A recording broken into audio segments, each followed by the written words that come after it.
Bismillahirrahmanirrahim. Assalamu alaikum. Welcome back. This is me, Hamid Khan, and you're watching my channel, Hamid Biologist. Today we are here to discuss those drugs which affect the sympathetic nervous system. आज की इस unit में हम उन drugs के हवाले से बात करेंगे जो सिंपैथेटिक नर्वस सिस्टम को मुतासिर करते हैं। ऐसे ड्रग्स जो सिंपैथेटिक नर्वस सिस्टम की तरह अपना फंक्शन शो करे, हम उन्हें एड्रिनर्जिक एगोनिस्ट कहते हैं। और ऐसे ड्रग्स जो सिंपैथेटिक नर्वस सिस्टम के इफ़ेक्ट को स्टॉप करे, इनहिबिट करे, हम उन्हें एंटी एड्रिनर्जिक ड्रग्स भी कहते हैं और एड्रिनर्जिक एंटागोनिस्ट ड्रग्स भी कहते हैं। तो आइए स्टार्ट करते हैं इस यूनिट को। आज की इस यूनिट में हम पेरिफेरल नर्वस सिस्टम के डिवीज़न के हवाले से बात करेंगे और सिंपैथेटिक नर्वस सिस्टम का बॉडी के ऊपर, बॉडी के टिश्यूज़ के ऊपर क्या असरात होता है, उसके बारे में भी हम डिटेल से बात करेंगे। अल्फ़ा बीटा एड्रिनर्जिक की स्टिमुलेशन कैसे होती है, एड्रिनर्जिक और एंटी एड्रिनर्जिक ड्रग्स इनका बॉडी के अंदर, टिश्यूज़ के अंदर कैसे काम करते हैं, कौन कौन सी इनकी इंडिकेशंस है, एडवर्स इफेक्ट क्या है। इसी तरह ओवरडोज के हवाले से भी बात करेंगे, nursing care regarding to adrenergic and anti adrenergic medication. तो सबसे पहले स्टार्ट करते हैं। नर्वस सिस्टम के दो मेन डिवीजन है, एक को हम सेंट्रल नर्वस सिस्टम कहते हैं और दूसरे को हम पेरिफेरल नर्वस सिस्टम कहते हैं। सेंट्रल नर्वस सिस्टम के दो मेजर पार्ट्स हैं, एक ब्रेन और सेकंड स्पाइनल कॉर्ड। ब्रेन और स्पाइनल कॉर्ड ये नर्वस टिश्यूज से बने होते हैं, स्पेशल किस्म के इसके अंदर न्यूरॉन्स पाए जाते हैं। पेरिफेरल नर्वस सिस्टम ये न्यूरॉन्स या नर्व के ऊपर मुश्तमिल होते हैं। क्रेनियल नर्व होते हैं और स्पाइनल नर्व होते हैं। क्रेनियल नर्व डायरेक्ट ब्रेन से निकलते हैं और स्पाइनल नर्व जो होते हैं ये स्पाइनल कॉर्ड से निकलते हैं।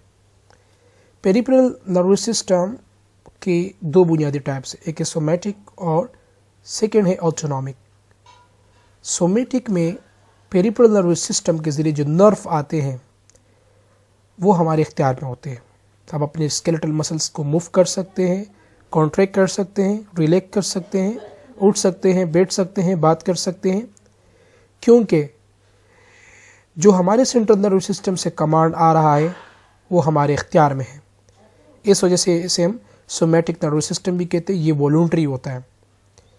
वॉलंटरी से मुराद हमारे इख्तियार में होता है। आंखें खोलना, बंद करना, उठना, बैठना, चलना फिरना सब हमारे इख्तियार में है। हम इन्हें सोमैटिक नर्वस सिस्टम इस वजह से कहते हैं क्योंकि ये सोमा के ऊपर मुश्तमिल होते हैं, बॉडी सेल के ऊपर मुश्तमिल होते हैं। Soma body cell tissue like skeletal muscles हो गए।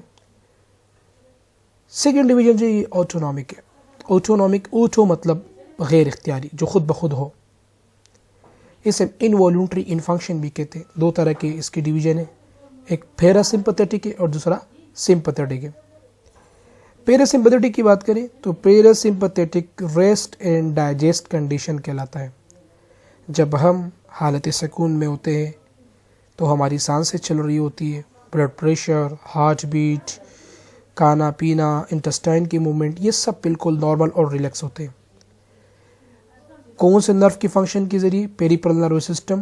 पेरिफेरल नर्वस सिस्टम कहाँ से आते हैं? या तो ब्रेन से डायरेक्ट आते हैं जिसे हम क्रीनियल नर्व कहते हैं, ज़्यादातर स्पाइनल कॉर्ड से आते हैं जिसे हम स्पाइनल नर्व कहते हैं। क्रीनियल नर्व टोटल 12 है और स्पाइनल नर्व के 31 पेयर्स हैं।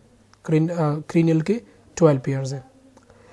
तो पेरिफेरल नर्व इन्हीं स्पाइनल कॉर्ड से होता हुआ सिंपैथेटिक अपना फंक्शन ये रेस्ट एंड डाइजेशन की सूरत में परफॉर्म करता है और सिंपैथेटिक में ये फाइट और फ्लाइट कंडीशन के तौर पे काम करता है। पैरासिम्पैथेटिक न्यूरॉन्स के दरमियान जो न्यूरोट्रांसमीटर रिलीज होता है उसका नाम एसिटाइलकोलिन है। सिंपैथेटिक नर्वस सिस्टम फाइट और फ्लाइट कंडीशन कहलाती है। जब हमें गुस्सा आता है, हाइपर हो जाते हैं, लड़ने लगते हैं, ब्लड प्रेशर भी हाई हो जाता है, सांसें भी तेज़ चल रही होती है, बॉडी के अंदर शेकिंग आती है, ब्लड प्रेशर बढ़ जाता है, हार्ट बीट बढ़ जाती है, हमारे इख्तियार में नहीं है।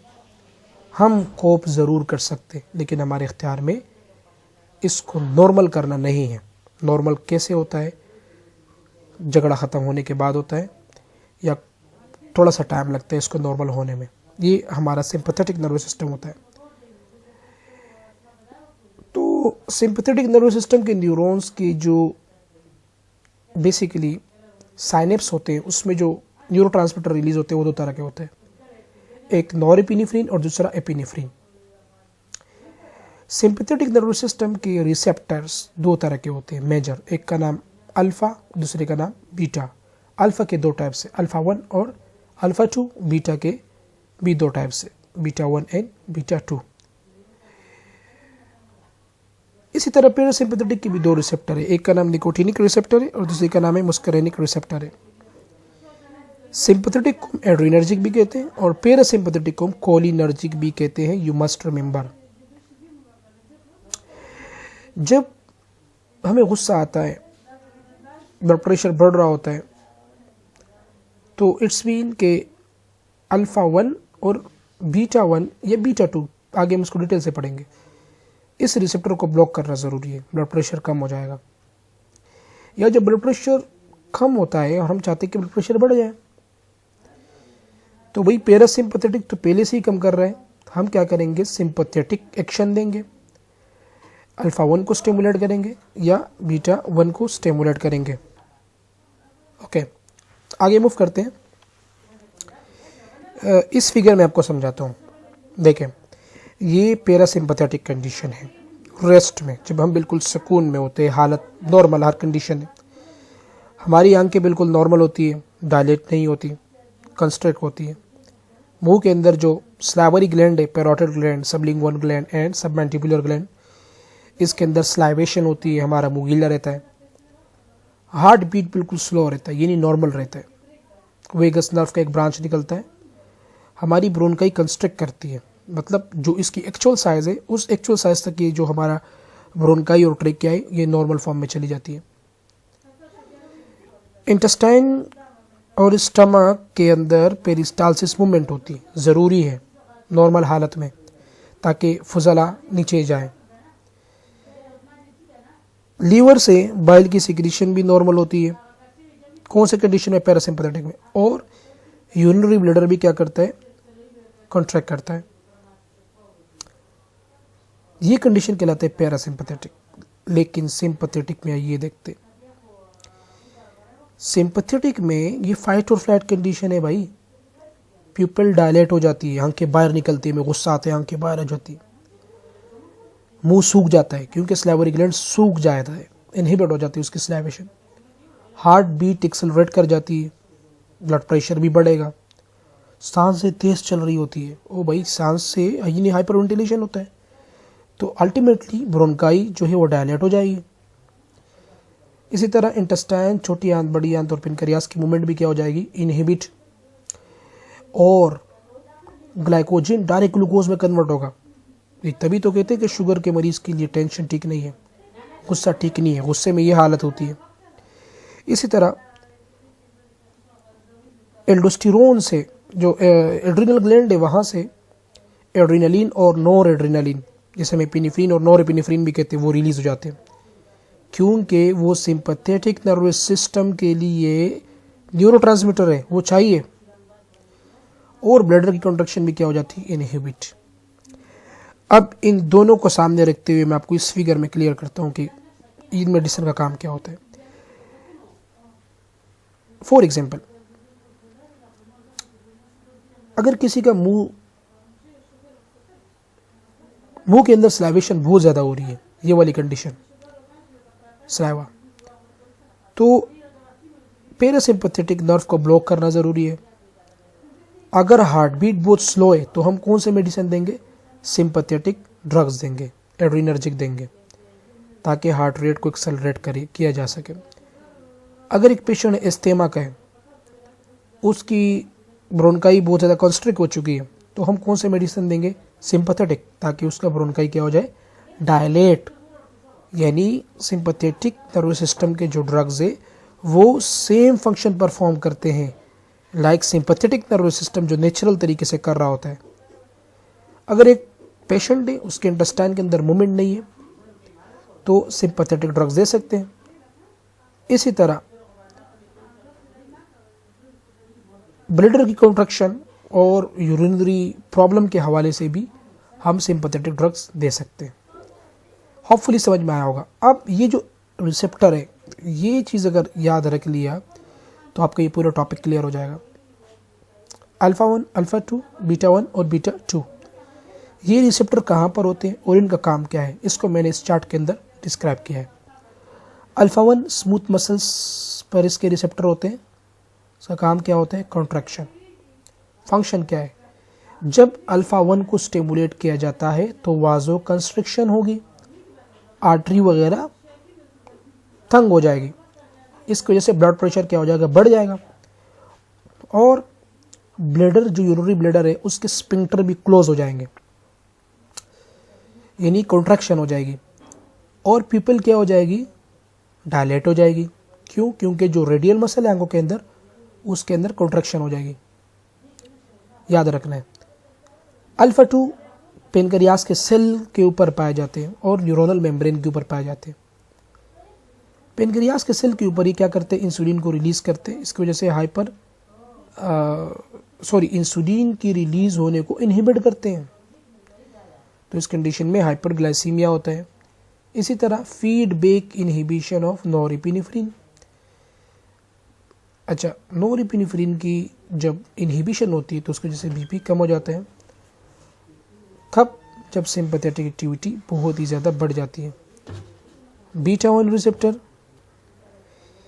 बीटा 1 की बात करें तो बीटा 1 हार्ट के muscles, myocardium, SA node, AV node यहाँ पर पाए जाते हैं, और इसका काम होता है हार्ट की कंडक्शन, हार्ट की कॉन्ट्रैक्शन और हार्ट रेट को बढ़ाना। अब ज़रा एज्यूम करें एक पेशेंट आया हुआ है, ठीक है, उसको ब्रेडिकार्डिया है, यानी उसका हार्ट बीट बहुत कम है, तो आप कौन से एगोनिस्ट देंगे, बीटा 1 एगोनिस्ट, ठीक है। सिमिलरली एक पेशेंट आया हुआ है और उसका हार्ट बीट बहुत ज़्यादा है, ब्लड प्रेशर भी बहुत ज़्यादा है, तो आप कौन से मेडिसिन देंगे, बीटा 1 एंटागोनिस्ट, इस रिसेप्टर को ब्लॉक करेंगे, ठीक है भाई। अच्छा, रीनल जुक्स्टाग्लोमेरुलर सेल किडनी के अंदर, नेफ्रॉन के अंदर पाए जाते हैं। इसका काम क्या होता है, रीनिन को रिलीज़ किया जाता है। रीनिन जब रिलीज होगा तो उसकी वजह से क्या होगा, ब्लड प्रेशर बढ़ जाएगा। बीटा 2 रिसेप्टर क्या करते हैं, स्मूथ मसल को रिलैक्स करता है और वाजो डायलेशन कॉज करता है, ब्लड प्रेशर को डिक्रीज करता है, ब्रोंको डायलेशन कॉज करता है, यूट्राइन की कंट्रैक्शन को रिलैक्स करता है, ठीक है। प्रेग्नेंट वुमेन है, उसमें यूट्राइन की कंट्रैक्शन बहुत ज़्यादा हो रही है, तो क्या किया गया, बीटा 2 एगोनिस्ट मेडिसिन दे दिए गए। इसी तरह ब्रोंको कंस्ट्रिक्शन यानी एस्थमा का पेशेंट आया हुआ है, बीटा 2 एगोनिस्ट दे दिया तो ब्रोंको डायलेशन होगी। इसी तरह एक पेशेंट आया हुआ है हाई ब्लड प्रेशर के साथ, बीटा 2 एगोनिस्ट दे दिए तो वाजो डायलेशन होगी, यानी वो इस बीटा 2 रिसेप्टर को स्टिमुलेट करने वाले मेडिसिन होंगे। इसी तरह बीटा 2 के काम ये भी है कि ये ग्लूकागोन को रिलीज़ करता है और इसकी वजह से ग्लाइकोजिनोलिसिस होता है। ग्लाइकोजिनोलिसिस एक ऐसा कंडीशन है कि जिसमें ग्लाइकोजिन ग्लूकोज के अंदर कन्वर्ट होता है और इसकी वजह से हाइपरग्लाइसीमिया होता है। तो ये चार्ट याद रखना बहुत ज़रूरी है इस यूनिट को समझने के लिए। देखिए मेरे लेक्चर बहुत तवील हो जाते हैं और उसकी वजह भी यही है कि ये टॉपिक है, इनको समझाना बहुत ज़रूरी होता है डिटेल में। अच्छा जी, अब बाकायदा हम पढ़ते हैं इसके डेफिनेशन। एड्रिनर्जिक, एब्राम एक फिजिशियन थे, फार्मासिस्ट थे, 1998 में इन्होंने इस ड्रग्स को इस तरह डिफाइन किया था कि ऐसे मेडिसन जो एड्रिनर्जिक रिसेप्टर के फंक्शन को बढ़ाए, सिंपैथेटिक नर्वस सिस्टम के फंक्शन को बढ़ाए, उन्हें हम एड्रिनर्जिक ड्रग्स कहते हैं। उन्हें हम सिम्प्टोमिमेटिक ड्रग्स कहते हैं क्योंकि ये सिंपैथेटिक नर्वस सिस्टम को मिमिट करते, फास्ट करते। ये ऐसे इफेक्ट देते हैं जो सिंपैथेटिक नर्वस सिस्टम से बिल्कुल मिलते जुलते होते, हूबहू होते। ओके, एड्रिनर्जिक ड्रग्स के इंडिकेशन की अगर हम बात करें, इंडिकेशन क्या है, कौन कौन से कंडीशन में इसको इस्तेमाल किया जा सकता है, कौन कौन से इसके एडवर्स इफेक्ट है, उसके हवाले से हम बात करेंगे। हम एड्रेनर्जिक को इमरजेंसी ड्रग्स भी कह सकते हैं कार्डियोवास्कुलर और रिस्पायरेटरी डिसऑर्डर के हवाले से। मिसाल के तौर पे एक पेशेंट है और उसका बीपी कम है, कार्डिक फंक्शन कम है, ठीक है। अच्छा, बीपी को बढ़ाने के लिए अल्फा 1 एगोनिस्ट दे दिया, वाजो कंस्ट्रिक्शन होगी। हार्ट रेट को बढ़ाने के लिए बीटा 1 एगोनिस्ट दे दिया। ये एड्रेनर्जिक ड्रग्स की एग्जांपल है।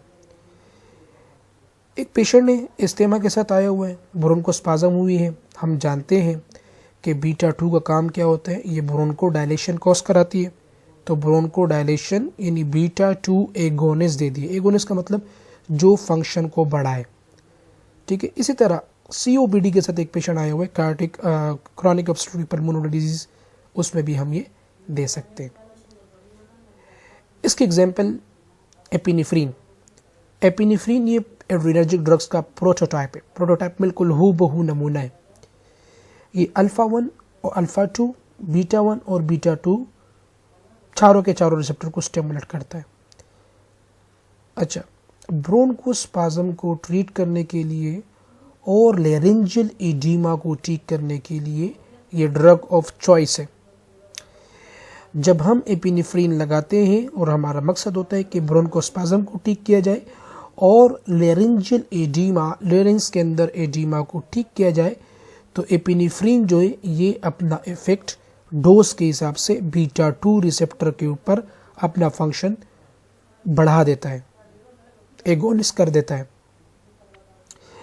और अगर पेशेंट आया है हाइपोटेंशन के साथ, शॉक के साथ, उसकी कार्डिक कॉन्ट्रैक्टिलिटी कम है, इसी तरह हाइपर टेंशन में नहीं है बल्कि हाइपोटेंशन में है, तो ये एपिनेफ्रीन अल्फा 1 और बीटा 1 के फंक्शन को भी बढ़ा देते हैं। सिमिलरली इससे क्या होगा, सिस्टोलिक ब्लड प्रेशर बढ़ जाएगा, मायोकार्डियल कंट्रैक्शन भी बढ़ जाएगा, और हम इसे पोटेंट आइनोट्रॉप भी कहते हैं क्योंकि ये स्ट्रॉन्ग कंट्रैक्शन कोज कराती है कैल्शियम आयन की मदद से। ये एपिनेफ्रीन का कौन सा इफेक्ट है, बीटा 1 इफेक्ट। इसी तरह ये वाजो कंस्ट्रक्शन भी कोज कराती है, ठीक है। वाजो कंस्ट्रक्शन के बारे में मैंने ऊपर बता दिया। वाजो कंस्ट्रक्शन अगर कोज हो गई कौन से डोज में, हाई डोज में, अगर हम बहुत ज़्यादा लगाएंगे तो ये अल्फा 1 का इफेक्ट जो है बढ़ा देगा ब्लड वेसल्स के अंदर। अच्छा जी, अगर डोज कम देंगे, देखिए अब आप कंफ्यूज हो जाएंगे कि यार ये तो सबके ऊपर काम कर रहा है, अल्फा 1, अल्फा 2, बीटा 1, बीटा 2 के ऊपर काम कर रहा है। बीटा 1 का काम क्या होता है, हार्ट कंट्रैक्शन को बढ़ाना। बीटा 2 का काम क्या है, कम करना। बीटा 1 का काम है कॉन्ट्रैक्टिलिटी और टैकीकार्डिया कॉज कराना। बीटा 2 का काम क्या है, ब्रेडिकार्डिया, ब्रोंकोडायलेशन। तो भाई ये डोज के हिसाब से एडजस्ट करना पड़ता है। मिसाल के तौर पे हम चाहते हैं कि वाजो कंस्ट्रक्शन हो जाए तो डोज क्या होगा, हाई होगा। हम चाहते हैं कि वाजोडायलेशन हो जाए तो डोज हम कम देंगे। डोज हम कम देंगे तो कौन सा इफेक्ट आएगा, बीटा 2। बीटा 2 इफेक्ट में क्या होते हैं, वाजोडायलेशन, ब्रोंकोडायलेशन, ठीक है भाई। अच्छा, रीनल और अदर वाइटल ऑर्गन, जाहिर सी बात है किडनी के अंदर ड्रग की एलिमिनेशन होती है, लीवर के अंदर इसकी मेटाबॉलिज्म होती है। तो ऐसे ऑर्गन्स के जो डिजीज़ के साथ पेशेंट है या ऐसे ऑर्गन को ब्लड फ्लो बहुत कम है, ठीक है, या वहाँ पर हम चाहते हैं कि ब्लड फ्लो बढ़ जाए, ठीक है, स्टीनोसिस हुआ है, कुछ भी हुआ है, तो हम इसका डोज जो है कम देंगे क्योंकि वाजोडायलेशन होगी और ब्लड ज़्यादा से ज़्यादा जाएगा। वाई नॉट, उसका प्रेशर कम होगा, लेकिन ज़्यादा ब्लड जाएगा उस ऑर्गन की तरफ, ज़्यादा से ज़्यादा एड्रेनर्जिक ड्रग्स जाएंगे, वो जाके अपना काम शुरू करेंगे। साइड इफ़ेक्ट क्या है, पेशेंट इसमें नर्वसनेस हो जाता है। जाहिर सी बात है पैराडोल टेबलेट की भी साइड इफ़ेक्ट होती है। ट्रीमर्स आते हैं, पेशेंट के अंदर एबनॉर्मल मूवमेंट होती है, ठीक है। सीवियर केसेस में हेडेक होते हैं, पाल्पिटेशन होते हैं, टैकीकार्डिया, इरिथमिया, इरेगुलर हार्ट बीट, ये सब चीज़ें इसके साइड इफ़ेक्ट में शामिल है। इसी तरह ग्लूकोज का लेवल जो है ब्लड के अंदर बढ़ जाता है। क्यों भाई, हमने शुरू में आपको बताया था कि बीटा 2 इफ़ेक्ट का काम क्या होता है। बीटा 2 का काम ये होता है कि ये बेसिकली इंसुलिन की सिक्रीशन को स्टॉप करता है, तो इसकी वजह से ग्लाइकोजिनोलिसिस होगा, ग्लाइकोजिन ग्लूकोज में कन्वर्ट होगा। पेशेंट किसके साथ आएगा, हाइपरग्लाइसीमिया हो सकता है, ठीक है। यहाँ पे मैंने लिखा हुआ है इंसुलिन सिक्रीशन को इनहिबिट करता है। इसका मतलब कि अल्फा 2 रिसेप्टर ने भी काम करना शुरू कर दिया है। इंसुलिन की सिक्रीशन जब इनहिबिट हो जाएगी। हेमरेज क्यों हो सकता है? क्योंकि हम जो एड्रेनर्जिक यानी एपिनेफ्रिन दे रहे हैं इससे वाजो कंस्ट्रक्शन हो सकती है। वाजो कंस्ट्रक्शन की वजह से हाई ब्लड प्रेशर हो सकता है। हाई ब्लड प्रेशर की वजह से ब्लड के जो वेसल्स है वो फट सकते हैं, रप्चर हो सकते हैं। ठीक है, तो ये इसका पोटेंशियल साइड इफेक्ट है। कॉन्ट्राइंडिकेशन क्या है? कार्डियक डिसरिथमिया। कार्डियक डिसरिथमिया, अगर एक पेशेंट को जो है कार्डियक डिसरिथमिया है यानी कि हार्ट बीट जो है वो ड्रॉप हो गया है, काम करना छोड़ दिया है, उस कंडीशन में हम नहीं दे सकते। ठीक है, सेरिब्रल आर्टीरियोस्क्लेरोसिस, सेरिब्रम के अंदर जो आर्टरीज है उसके अंदर स्क्लेरोसिस हो गया, डैमेज हो गए, तब भी हम नहीं दे सकते। इसी तरह ऐसे पेशेंट्स जो बीटा एड्रेनर्जिक ब्लॉकर ले रहे हैं, एक तरफ हम उसको एगोनिस्ट दे रहे हैं और पेशेंट एंटागोनिस्ट भी ले रहे हैं, तो तब भी ये नहीं देना है। ठीक है, क्योंकि ड्रग का रिएक्शन हो जाएगा। सेकेंड टाइप है नोर एपिनेफ्रिन। नोर एपिनेफ्रिन में थोड़ी सी चेंजेस, ये अल्फा 1, अल्फा 2 और बीटा 1 रिसेप्टर को स्टिमुलेट करता है और हम इसे पोटेंट वाजो कंस्ट्रक्टर कहते हैं। यहाँ तो थोड़ी सी चेंजेस आ गई भाई। एपिनेफ्रिन के अंदर वाजो डायलेशन भी हो सकती है, लो डोजेज में, हाई डोजेज में वाजो कंस्ट्रक्शन, हार्ट रेट बढ़ सकता है। यहाँ पे सिर्फ और सिर्फ वाजो कंस्ट्रक्शन होगी। ठीक है, इसी तरह अल्फा 2 रिसेप्टर यानी ब्लड प्रेशर जो है बढ़ेगा, इसमें इंसुलिन की सिक्रीशन इसमें स्टॉप होगी। ठीक है, क्योंकि अल्फा 2 का काम ये है। अल्टीमेटली नोरेपिनेफ्रिन ब्लड प्रेशर को बढ़ाएगा और कार्डियक आउटपुट इसमें बढ़ेगी। ठीक है, ये हम आईसीयू के अंदर इस्तेमाल करते हैं इंजेक्शन की फॉर्म में। किसके तौर पे इस्तेमाल करते हैं? किसके लिए इस्तेमाल करते हैं? Treatment of shock. अच्छा, इसकी एग्जांपल्स अल्ब्यूट्रल जैसे कि सल्ब्यूटामोल हो गया या वेंटोलिन हो गए, ये बीटा 2 रिसेप्टर के ऊपर काम करते हैं। अब ये उसके फॉर्म में भी आते हैं, नेबुलाइजर में भी इस्तेमाल करते हैं, सिरप के फॉर्म में भी आते हैं। उन पेशेंट के लिए जिनके ब्रोंकाई थिक हो चुकी होती है, कंस्ट्रिक्ट हो चुकी होती है, सांसें उनकी रुक रुक के चल रही होती है, तो उनको जब ये लगाया जाता है तो बीटा 2 रिसेप्टर का फंक्शन बढ़ दिया जाता है। भाई बीटा 2 का काम क्या होता है? बीटा 2 नॉर्मली जो ब्रोंकाई है, सांस की नाली है, उसको खोल देती है ताकि सांस से तेज जाए, आसानी से जाए। चूँकि पेशेंट या तो इस्तेमा का होता है या एम्फाइसीमिया का होता है या क्रॉनिक ऑब्स्ट्रक्टिव पल्मोनरी डिजीज़ के साथ होता है, तो उनकी ब्रोंकाई के अंदर डायलेशन होती है या ब्रोंकाइटिस के साथ होता है, तो मेडिसिन की फॉर्म में इस बीटा 2 रिसेप्टर को स्टिमुलेट करते हैं, सेम जैसे हमारे सिंपैथेटिक नर्वस सिस्टम हमें गुस्से के वक्त हमसे करवाती है। तो बीटा 2 रिसेप्टर के ऊपर ये काम करते हैं, जैसे कि सल्ब्यूटामोल हो गया, वेंटोलिन हो गया। ठीक है, इनहेलेशन के साथ जैसे ही ये हमारी बॉडी के अंदर चले जाते हैं, ठीक है, इनहेलेशन की बात कर रहे हैं, तो इसका एक्शन बहुत फास्ट होता है। लाइक नेबुलाइजर में ये बहुत तेज़ी के साथ काम करते हैं, और अगर ओरल डोज देंगे तो इसका काम थोड़ा सा, इसका जो फंक्शन है वो थोड़ा सा स्लो होगा। अच्छा, जो बीटा ब्लॉकर्स हैं, अगर हम बीटा ब्लॉकर दें, ठीक है, beta blocker like blood pressure के मरीज़ हैं, वो बीटा ब्लॉकर भी इसके साथ इस्तेमाल कर रहे हैं, तो भाई याद रखना जो एल्बिट्रोल है ये तो क्या, ये तो बीटा एगोनिस्ट है, बीटा ब्लॉकर एंटागोनिस्ट है, दोनों का काम एक दूसरे का उल्टा होगा। तो ये जो बीटा 2 रिसेप्टर वाले मेडिसिन ले रहे हैं एल्बिट्रोल, ये क्या हो जाएगा? इनहिबिट हो जाएगा, काम करना छोड़ देगा। सेम इसके भी साइड इफेक्ट सेम है, पाल्पिटेशन, टैकिकार्डिया। ठीक है, 10 to 20% जो ये बीटा 2 रिसेप्टर जो हार्ट के अंदर पाए जाते हैं, ये उसको स्टिमुलेट करते हैं। तभी तो कहते हैं कि भाई नेबुलाइजर 5 मिनट से ज़्यादा नहीं लगाओ, क्योंकि ये हार्ट रेट को बढ़ा देता है। ठीक है भाई, कार्डियक डिसरिथमिया भी हो सकता है। ठीक है, हार्ट बीट जो एब्नॉर्मल हो सकती है, स्टॉप हो सकती है, ट्रीमर हो सकता है, बेचैनी हो सकती है, नर्वसनेस हो सकता है, और हाई डोजेस के अंदर ये चीज़ें बहुत ज़्यादा देखने को मिलती है। डोपामीन अल्फा 1, बीटा 1 और बीटा 2 रिसेप्टर्स को स्टिमुलेट करते हैं। ठीक है, ये भी आयोनोट्रोपिक एजेंट है और हाइपोटेंशन को ठीक करने के लिए इस्तेमाल करते हैं। अल्फा 1 का काम क्या है, अगर हम हाई डोज में देंगे वाजो कंस्ट्रक्शन होगी। बीटा 1 का काम क्या है, हार्ट बीट बढ़ेगा। ठीक है, और अगर कम डोज में देंगे तो फिर ये बीटा 2 रिसेप्टर के तौर पे काम करेगा। शॉक के लिए इस्तेमाल करते हैं।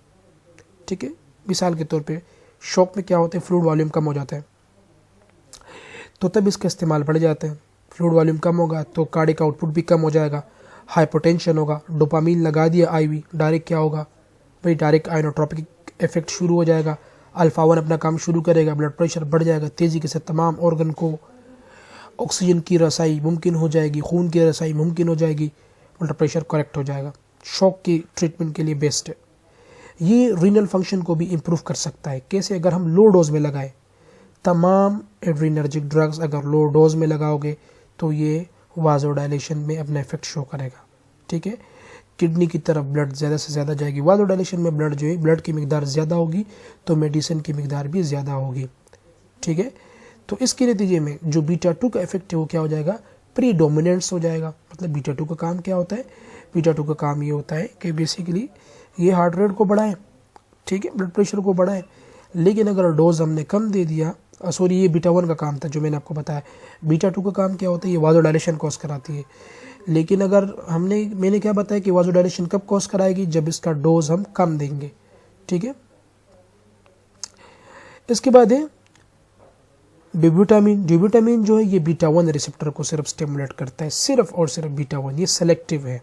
ठीक है, ये मायोकार्डियल कंट्रैक्टिलिटी को बढ़ाता है। मायोकार्डियल, देखिए बीटा 1 का काम क्या होता है, हार्ट रेट को बढ़ाना, ब्लड प्रेशर को बढ़ाना, कार्ड की कंट्रैक्टिलिटी को बढ़ाना, स्ट्रोक वॉल्यूम बढ़ाना, कार्डिक आउटपुट बढ़ाना, ये बीटा 1 का काम है। बीटा 2 जो है उसका वाजोडाइलेशन कॉज करती है, कार्डिक रेट को नॉर्मल करती है। ठीक है, तो अगर एक पेशेंट है, हम चाह रहे हैं कि उसको एड्रेनर्जिक ड्रग्स दें, ठीक है, उसका ब्लड प्रेशर भी कम है, तो हम उसको डोपामीन, एपिनेफ्रिन वगैरह नहीं देंगे, बल्कि उसमें ड्रग ऑफ चॉइस क्या होगा, डिब्यूटामिन, क्योंकि ये तो सिर्फ बीटा 1 के लिए, बाकी तो 1 और 2 के ऊपर भी काम करता है। तो जो डिब्यूटामिन है ये सिर्फ बीटा 1 रिसेप्टर के ऊपर काम करता है, हार्ट की कंट्रैक्टिलिटी को बढ़ाता है, स्ट्रोक वॉल्यूम को भी बढ़ाता है और कार्डिक आउटपुट को भी बढ़ाता है। ठीक है, कंजेस्टिव हार्ट फेलियर के लिए ये ट्रीटमेंट ऑफ चॉइस है।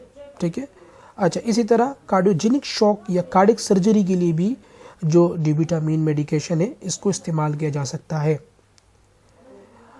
लो जी, अब हम ऐसे ड्रग्स को डिस्कस करेंगे जिनके बॉडी में जो रिसेप्टर है अल्फा 1, बीटा 1, बीटा 2, बीटा 1, ये नेचुरली बहुत फास्ट काम कर रहे हो, ब्लड प्रेशर के मरीज हो, या इसके अलावा डायलेशन हो चुकी है उनके फेफड़ों में।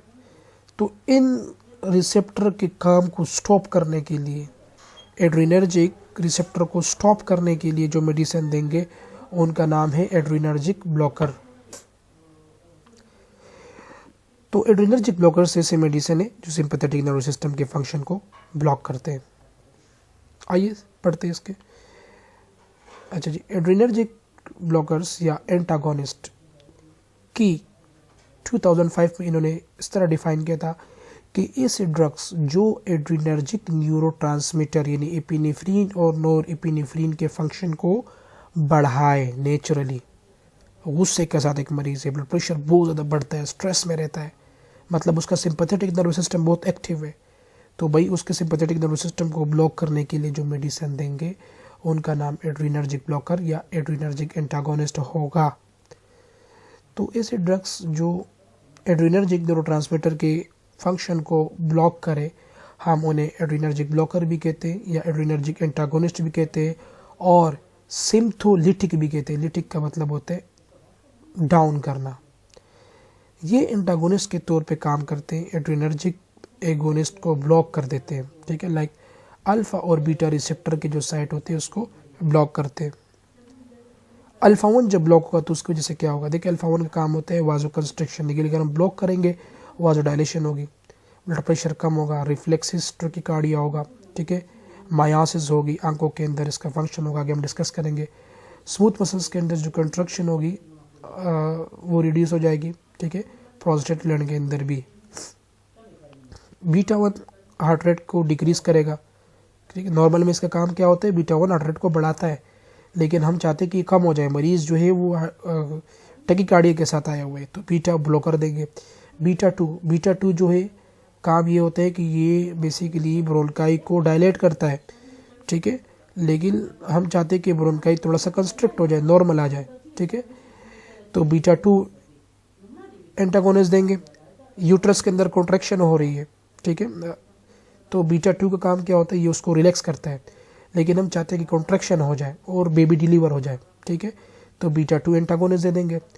ग्लाइकोजिनोलिसिस, हम चाहते हैं कि ग्लाइकोजिनोलिसिस इनहिबिट हो जाए, ठीक है, वहाँ पे क्या होता है, बीटा 2 में स्टार्ट हो जाता है, यहाँ पे हम बीटा 2 ब्लॉकर देंगे तो इनहिबिट हो जाएगा, तो इसकी वजह से ब्लड शुगर लेवल भी क्या हो जाएगा, कम, शुगर का मरीज बिल्कुल नॉर्मल रहेगा। मैकेनिज्म ऑफ एक्शन, ये आर्ट्रियोल्स को डायलेट करती है, ये इसका बेसिकली एंटागोनिस्ट इफेक्ट है, वाजो डायलेशन कॉज कराती है, ब्लड प्रेशर कम हो जाता है वेन वगैरह को, ठीक है। ब्लड प्रेशर जब कम हो जाता है ये प्यूपिल को कंस्ट्रिक्ट कर देती है, ठीक है, अपनी असल पोजीशन पे ले जाती है, उसके अंदर जो डायलेशन होती है वो कम कर देती है, ठीक है। अच्छा, GI गैस्ट्रोइंटेस्टाइनल ट्रैक्ट के अंदर जो मूवमेंट होती है उसकी मोटालिटी को कम कर देती है। इसकी वजह से ऑर्थोस्टैटिक हाइपोटेंशन भी होता है। ऑर्थोस्टैटिक मतलब मरीज खड़ा होता है तो उसका बीपी कम हो जाता है, पैर नीचे बैठ जाता है, सर चकराने लग जाता है। और टैकीकार्डिया, जो रिफ्लेक्स टैकीकार्डिया होता है, ये इसके साइड इफेक्ट, ये दोनों इसके साइड इफेक्ट में शामिल है। अच्छा, बिनाइन प्रोस्टेट हाइपरट्रॉफी, पेशेंट को पेशाब रुक के आ रहा है क्योंकि उसकी प्रोस्टेट ग्लैंड इनलार्ज हो चुका है, पहले से कॉन्ट्रैक्शन बहुत ज़्यादा है, तो ये मेडिसिन जो अल्फा ब्लॉकर है वो आके इस पेशेंट की यूरिन को हेल्पफुल करेगी कि आज़ाद यूरिन रिलीज हो जाए जल्दी से।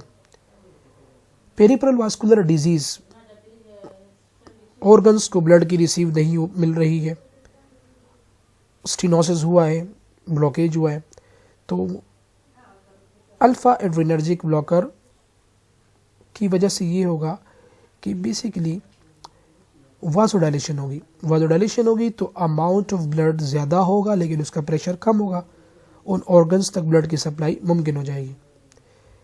ये अल्फा एड्रेनर्जिक ब्लॉकर्स के मैकेनिज्म ऑफ एक्शन है। अल्फा ब्लॉकर्स के अंदर टोलाजोलिन शामिल होता है, पेरिफेरल वास्कुलर डिसऑर्डर में इस्तेमाल होता है, ठीक है, ये अल्फा 1 रिसेप्टर को ब्लॉक करता है।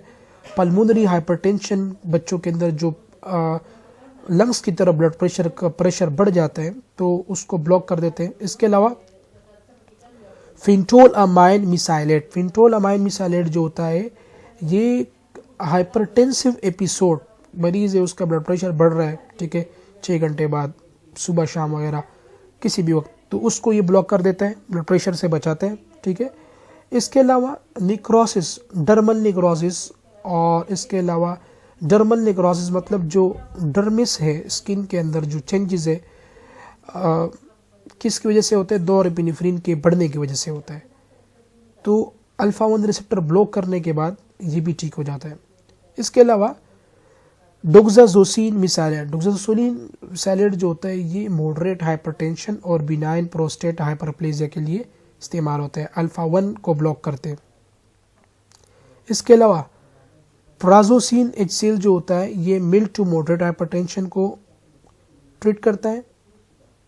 टेराजोसिन जो है ये हाइपरटेंशन के लिए इस्तेमाल होता है, यानी हाइपरटेंशन को कम करता है और ब्लड बिनाइन प्रोस्टेट हाइपरप्लेजिया को नॉर्मलाइज करता है। ऐसे पेशेंट्स जिनकी पेशाब रुक के आता है तो उनके लिए भी इस्तेमाल होता है। अल्फा एड्रेनर्जिक ब्लॉकर्स के साइड इफेक्ट इसमें कार्डिक डिसरिथमिया है, ब्रेडी एरिथमिया है, ठीक है, ब्लड प्रेशर कम भी, हार्ट बीट कम भी होगा, इर्रेगुलर भी होगा, हाइपोटेंशन हो सकता है और रिफ्लेक्स टैकीकार्डिया हो सकता है। बीटा एड्रेनर्जिक ब्लॉकर, इसकी डेफिनेशन, बीटा एड्रेनर्जिक ब्लॉकर्स ऐसे मेडिसिन है जो बीटा ब्लॉकर के तौर पे काम करते हैं और इसका एक ही काम, ये हार्ट रेट को और ब्लड प्रेशर दोनों को कम करता है। इंडिकेशन एंजाइना पिक्टोरस में इस्तेमाल होता है, टैकीआर्रिथमिया, हाइपरटेंशन, मायोकार्डियल इन्फेक्शन और ग्लूकोमा, इन कंडीशन में इस्तेमाल होता है। बीटा ब्लॉकर्स जो ये हार्ट रेट और ब्लड प्रेशर को कम करता है, डिक्रीज करता है, बीटा 1 रिसेप्टर को ब्लॉक करने के साथ ही, और हार्ट और ब्लड वेसल्स के ऊपर इसके रिसेप्टर होते हैं। Hypertension, tachycardia, angina, myocardial infection, और ये एंटी एंजाइनल के तौर पे भी काम करते हैं।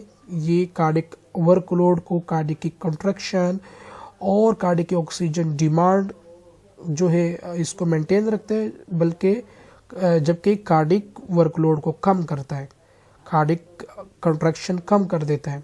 ठीक है। साइड इफेक्ट ब्रेडिकार्डिया हो सकता है, हाइपोटेंशन हो सकता है, इम्पोटेंस और इरेक्टाइल डिसफंक्शन मोस्ट इंपॉर्टेंट है।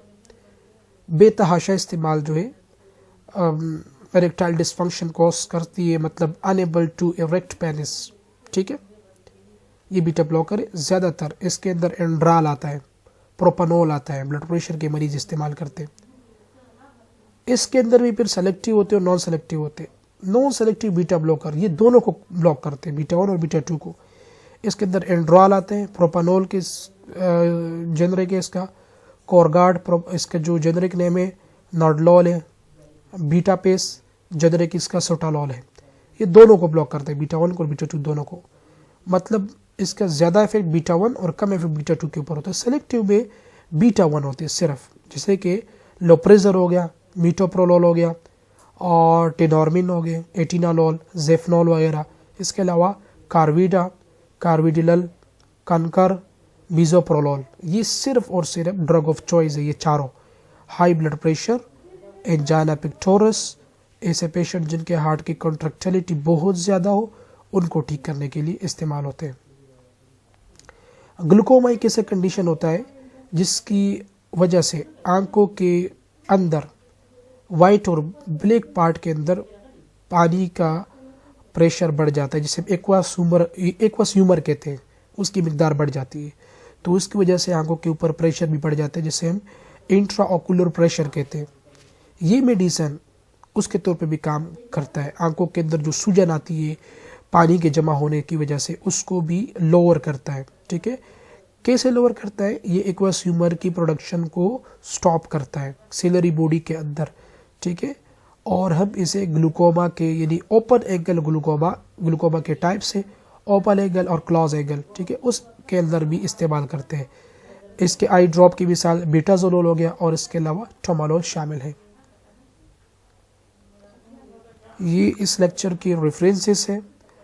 Thank you very much. Hopefully कि इस लेक्चर को इंतहाई आसानी के साथ गेन किया होगा। लेक्चर थोड़ा सा डिटेल में चला गया, लेकिन मुझे उम्मीद है कभी इम्कान है कि ये लेक्चर आपको समझ में आया होगा। अब तक के लिए इजाज़त दीजिए और दुआओं की खसूसी दरख्वास्त है। Thank you very much. जज़ाकल्लाह।